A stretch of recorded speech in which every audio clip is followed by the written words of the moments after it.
You don't need too much to fly a drone, even when it carries high-tech imaging devices and sensors. GPS 3D lock. Ian Ray has a background in photography. Now, he flies drones with the company he co-founded. I had always looked at drones as being the evolution of photography. He and John Budreski started AirShark. Altitude 13 meters. We're exploring options right now in the energy and infrastructure industry. AirShark makes and flies custom drones with a variety of sensors to get aerial video, thermal imaging, 3D mapping, and modeling to the centimeter, they say, and more. There's actually a need throughout the whole process of any construction project, whether it be a pipeline, solar panels, or a large building project. So providing data and a high level of data at the end of the day could be a map or a volumetric analysis or some infrared imagery. Solar panel inspection is one of the first areas they explored. Generally, when somebody checks out a solar array, it takes about an hour. They've got to walk the whole perimeter and examine each panel individually. Now, with the new technology available, they can get all of that done in about 10 minutes with one quick glance from above.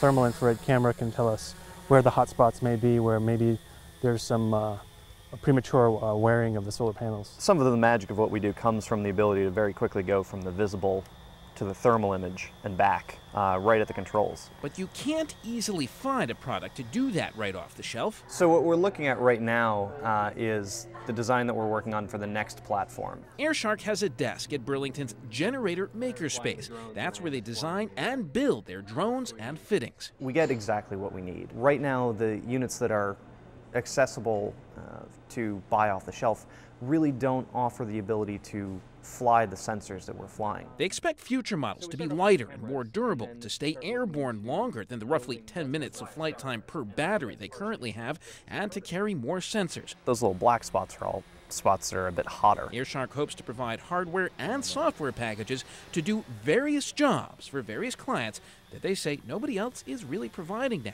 Meantime, they're working on creating a little more buzz over AirShark. We're at that time, it's an exciting time to give customers a taste for what this can do for them. With What's Next, David Schneider, WPTZ News Channel 5. This is our super hot chili sunbowl. The moment Warwick Dowsett opens his mouth, I think we're good to go. it's clear the award-winning chef, known as Waz, isn't from Hardwick, Vermont. Good pour. But this Australian adventurer chose to start Waz Kitchen Creations in Hardwick. Ooh, hot. To be a part of the thriving food revolution taking place here. I'd never heard of Vermont when I landed, and everyone said, you know, Vermont's where you need to be looking. That's where it's at. Waz Kitchen Creations found fertile ground here in Hardwick, and specifically here at the Food Venture Center. This place is an incubator for new products like this, and more importantly, for new ideas. We have 3 production kitchens. The Food Venture Center is a shared-use kitchen that allows creative entrepreneurs to launch new food products without making a massive investment in kitchen hardware. We have some convection ovens in the back, a flat peeler. This is a 4-head filler. Connor Gorham is the facilities manager here. We are an incubator. We are coddling those eggs until they hatch, and then they grow, and then they move on to their own facility. We have a general warehouse space, blast freezer capability. While Gorham is proud of the 60 specialty food businesses that have launched here, Executive Director Sarah Waring is focused on a slightly larger picture. We need some alternative ways of looking at our global resources. She believes Hardwick and its hub intersection, the Food Venture Center, are a model for success in a small agricultural community. We're trying to create meaningful work in the place where we live, and we're basing it on our agriculture and our farms and our food. And that's something that anybody can do. That model only works, though, if everyone buys in.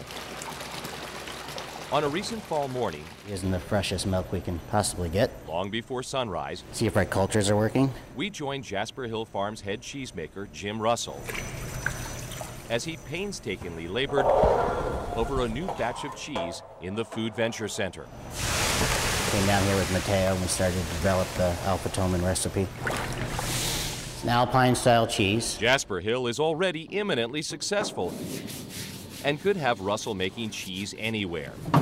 But Jasper Hill Farms owners believe in the mission of the Food Venture Center and have chosen to be anchor tenants here. Could we have built our own processing facility? Yes, we could have. This was an opportunity that we felt we couldn't pass up to help bring just an amazing piece of infrastructure to our community. That sentiment may well be what the Hardwick model's all about. Completely defined where we decided to settle and how the business was going to grow. Local agriculture reviving a small town's economy and community, perhaps even its sense of self. The concept is the same, but the obstacles to get to the end goal are a little bit larger. This is bubble soccer. It's so fun. It's impossible to take anything too seriously when you're flipping upside down. The game first appeared in Norway in 2011. Since then, it has been on the rise worldwide. Now it's arrived in Burlington. I think it was after the 100th time I watched one particular video that we decided that it would be a good idea to buy some of these things, and it's been a great decision so far. They're a lot of fun. You don't have to be Pele.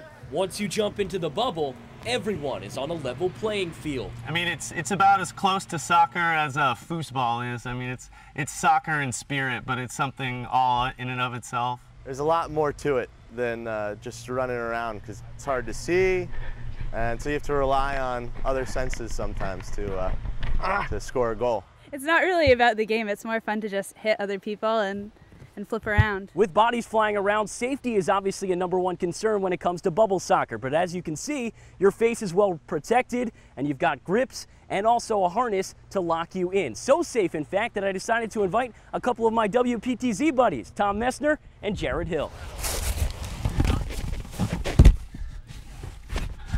Channel 5, are you ready? 1, 2, 3, Channel 5. Bubble team, are you ready? Ready. Go! News team assemble! I was a little nervous there. I'm coming for you, Jets, Jared. Great D. Oh, Nice game. Oh no, Messner. I've never seen anyone in one of these not have a huge smile on their face. Goal! We have a lot of people playing already, and I think once they see this, I mean, no stopping it, really. My only advice? Way out of shape for this. Prepare for a one-of-a-kind workout. It's a good workout. For a one-of-a-kind game. I'm gonna go to sleep right now. Look at that. In Burlington, Stephen Watson. Call me Tim Howard. WPTZ, News Channel 5.